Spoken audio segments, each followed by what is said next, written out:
Bueno, venimos de este tema preocupante, ¿no? De lo que es la crisis en la salud y todos los alrededores también de los hospitales. Y tenemos en el estudio justamente al exministro, al doctor Abel Salinas, con quien vamos a conversar de estos temas, pero con él fundamentalmente quiero hablar. Doctor Salinas, buenas noches, gracias por estar con nosotros. Sí, un placer estar acá. Gracias. Bueno, quería hablar primeramente sobre este pronunciamiento que ha suscrito junto a otros 12 médicos, entre ellos también exministros, sobre el tema de la malnutrición en el Perú, que no se está haciendo nada. Hace 5 años que se firmó la ley, ¿no?, de alimentación saludable, y no sentimos que se ha hecho mucho en realidad. Es correcto, y creo que las cifras del aumento de los niños con sobrepeso y obesidad en los últimos 10 o 15 años se ha duplicado. Estamos después de México y de Chile en esa curva ascendente de niños con sobrepeso, con obesidad, que significa que más adelante tendrán problemas de colesterol, infartos, diabetes, etc. En consecuencia, creo que este es un momento muy oportuno, muy necesario de actuar. Este es un tema sanitario. Por eso es que, si bien es cierto, la norma, la ley, aparece en el 2013, dio un plazo para hacer un reglamento. Es cierto que el reglamento tomó varios años, recién en el 2017 se hizo, y mandaba a hacer un manual de advertencias, que significaba la utilización de unos signos de alerta, que son octógonos, que simplemente decían alto en azúcar, o alto en grasa, o en sodio, sal, que son los elementos que se han demostrado hasta la saciedad que son perjudiciales para la salud. Sin embargo, luego aparece una nueva ley que trata de sustituir a la anterior, emitida desde el Congreso de la República, que elimina la posibilidad de los octógonos y los cambia por una suerte de semáforos.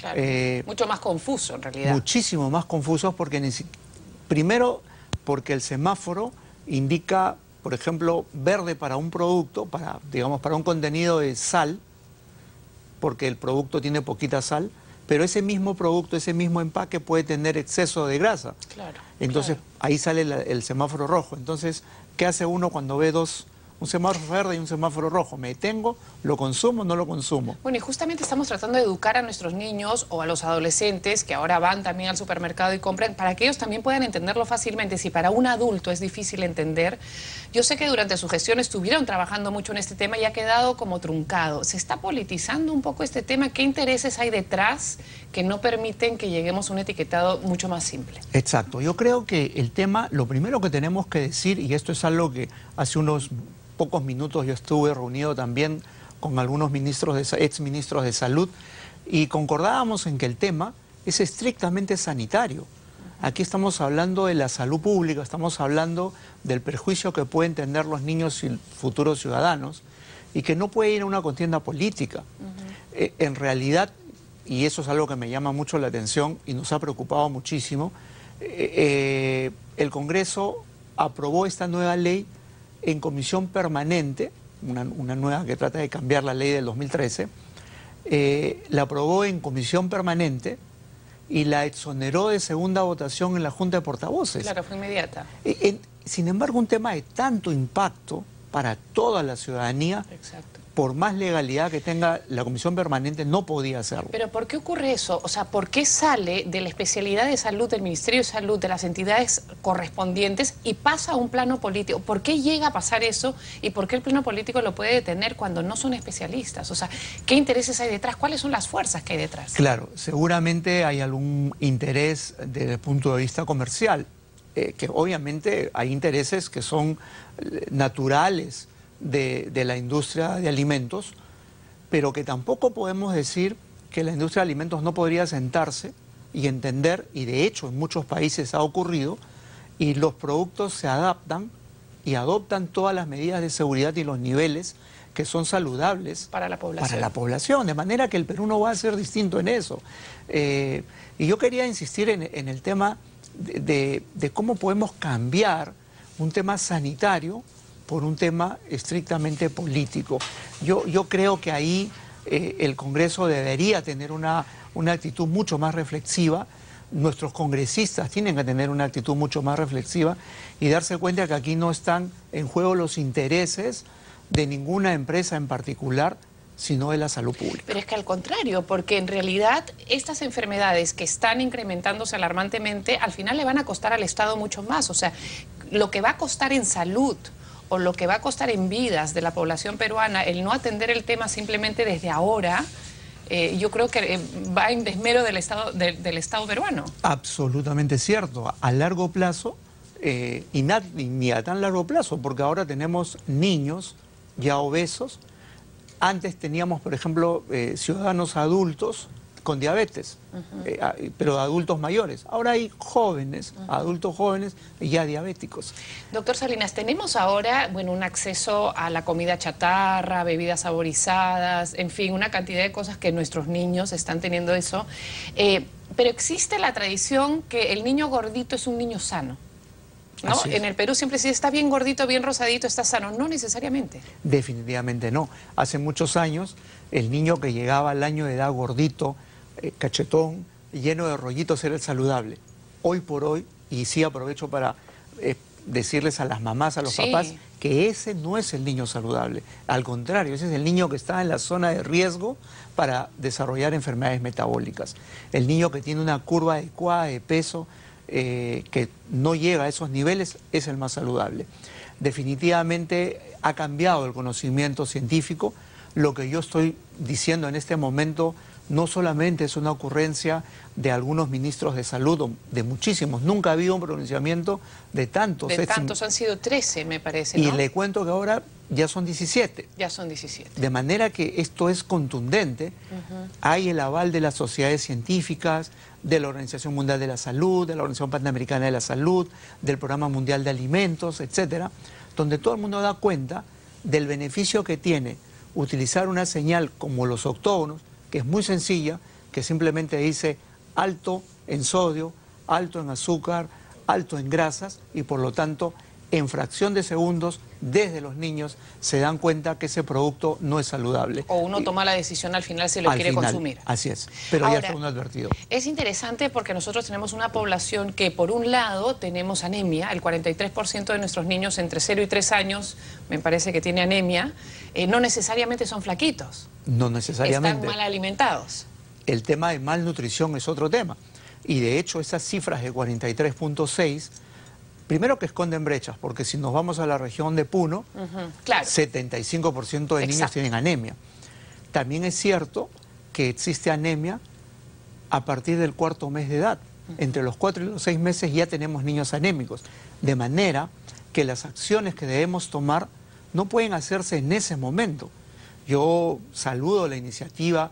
En el mensaje del Premier dijo, vamos a asegurarnos que los niños a los 4 meses reciban gotitas de sulfato ferroso.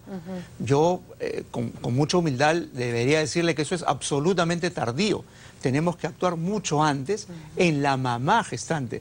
El 30% de las mujeres en edad fértil en el Perú ya tienen anemia. Ya tienen anemia ellos. Ya tienen ellas y no le van a transmitir hierro a sus niños. De manera que ahí hay otro tema que podemos abordar muchísimo más precozmente. Entonces, acá estamos hablando, digamos, de la parte nutricional que es para mantener el bienestar de la salud. Ahora quisiera abordar un poquito el tema de la crisis de salud que estamos viviendo en el país. Sé que durante su gestión, que lamentablemente fue breve, ya tenían los problemas, ya los venimos teniendo. ¿Cómo podemos solucionar la situación?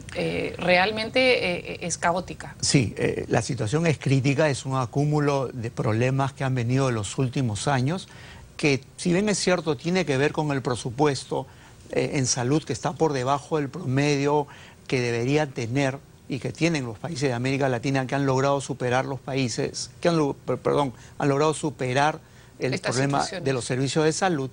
También es cierto que no tenemos una forma de gestionar el gasto adecuadamente. Es cierto que hay bastante, si usted se da cuenta, en la seguridad social tenemos unas pérdidas enormes en gastos innecesarios.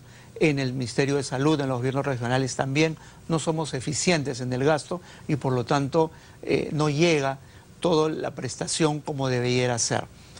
Yo creo que tenemos problemas de recursos humanos, tenemos problemas de medicamentos y para todo eso tendríamos que hacer un abordaje muchísimo más integral en modificar nuestro sistema de salud. Nosotros no tenemos un verdadero sistema de salud, tenemos un conglomerado de instituciones algunos financian, otros prestan el servicio, pero no se articulan. Ahora, no es algo que el Ministerio de Salud lo pueda hacer independientemente, tiene que haber un cambio integral del Estado, o sea, donde se comprometen varias partes y se tienen que acomodar todas a la vez, porque decir que el Ministerio de Salud va a poder solucionar por sí solo todo este problema no creo que es viable. Claro, y ahí hay dos comentarios de mi parte. Uno es que por eso cuando nosotros iniciamos la gestión hablábamos del gran pacto social en salud, donde teníamos que participar todos. Nosotros sabemos lo que hay que hacer, muchos lo saben, nadie tiene que descubrir la pólvora, mejorar el primer nivel de atención es fundamental, ahí se solucionan el 70-80% de los padecimientos que todos tenemos, pero además tendría que haber pues un compromiso de los otros sectores.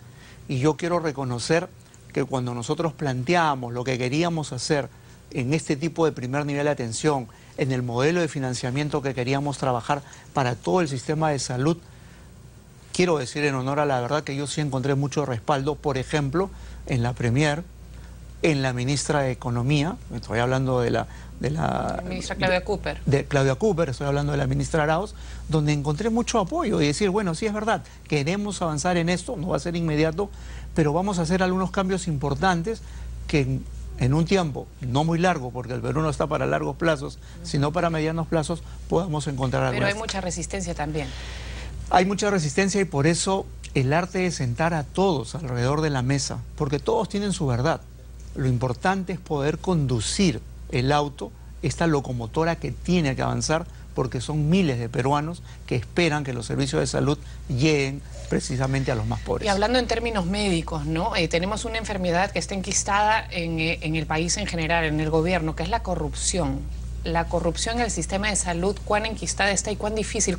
¿Qué cáncer? ¿De qué nivel estamos hablando? Sí, estamos hablando de corrupción o por lo menos de falta de transparencia en muchos niveles. A nosotros nos tocó con mucha pena ver algunos procesos que evidentemente no eran del todo transparentes y tuvimos que suspenderlos. Sin embargo, esto no acaba ahí, ¿no? Esto creo que necesita una política mucho más amplia, un compromiso mucho más grande para poder acabar con esto. Tiene que ver con la formación del recurso humano, con establecer líneas de carrera. Yo creo que si el recurso humano, por ejemplo, en salud, tiene un camino, un objetivo, una escalera por donde va a ir, donde se va a superar, donde se va a desarrollar, probablemente se aleje por sí solo de este tema de la falta de transparencia. Y solamente para terminar, ¿cuál es su apreciación de lo que estamos viviendo en esta segunda etapa del gobierno, de este quinquenio, ¿no? Estamos ahora a pocas semanas de haber iniciado el gobierno Martín Vizcarra. ¿Cuál es su sensación? Yo creo que la población se está sintiendo ciertamente inestable, ¿no? ¿Cuál es su apreciación? Sí, bueno, y lo primero es que siempre tenemos que pensar que el Perú va por delante y que tenemos que apoyar decididamente la gestión del presidente Vizcarra. Eso es lo constitucional, eso es lo democrático. Es cierto que todos los ciudadanos percibimos algunas inestabilidades o debilidades que deben rápidamente corregirse, porque lo que está en juego es el Perú. Sí, y faltan 3 años más. No podemos sentirnos desprotegidos, yo creo que todo lo contrario. Entonces, yo creo que el presidente Vizcarra debe recibir el respaldo de todos los peruanos y naturalmente él también un poco seguramente escuchar y tal vez darle un poquito más de fortaleza a algunos conceptos, un poco más de liderazgo. Bien, doctor Salinas, muchísimas gracias por haber estado con nosotros. Yo creo que sí es totalmente importante que tengamos una manera, desde lo más básico, ¿no? Tener unos etiquetados tan simples que todos podamos entender para eventualmente no enfermarnos y, bueno, no estar en la situación tan complicada en la que estamos. Bien, amigos, nos vamos a un corte comercial. No se muevan, que tenemos más aquí en Punto de Vista. Buenas noches.